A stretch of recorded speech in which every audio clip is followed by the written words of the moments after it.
చేసుకుంటూ ఉండేవారు.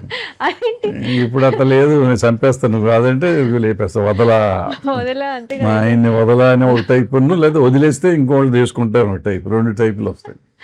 అంటే సార్ అది ప్రాక్టికల్లీ అదే పాసిబిలిటీ ఉంది కదా సార్. యాక్చువల్లీ నువ్వు ఎలా వెళ్తావు, నన్ను వదిలేసి అసలు నువ్వు ఆ అమ్మాయి దగ్గరికి ఎలా వెళ్తావు అనే ఫైట్ నడుస్తుంది కానీ నువ్వు వెళ్ళినా పర్వాలేదు అని పర్వాలేదు కానీ కొనేవాళ్ళు ఉన్నారు. ఇప్పుడు చాలా మర్డర్స్ జరుగుతున్నాయి ఈ మధ్యకాలంలో.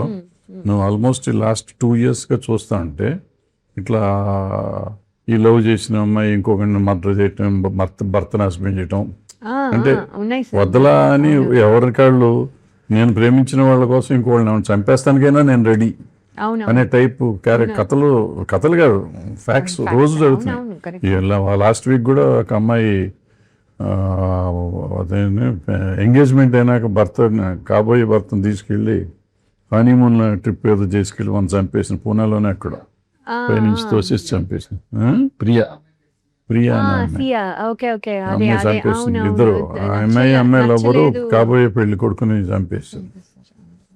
సో అది రీసెంట్. అది కాకుండా ఈ మధ్యకాలంలో చాలా వచ్చినాయి. అంటే మనకి డైవర్స్ అవటం స్టోరీస్, డైవర్స్ అయ్యి మళ్ళీ పెళ్లి చేసుకునే కథలు వచ్చినాయి, లేకపోతే ప్రేమించి మళ్ళీ వాడిని వదిలేసి వేరే వాళ్ళని చేసుకునే కథలు వచ్చినాయి, రోజు బ్రేకప్లు వచ్చినాయి, అండ్ ఏజ్డ్ పీపుల్ బ్రేకప్ అయ్యి మళ్ళీ ప్రేమలో పడతాం వచ్చినాయి.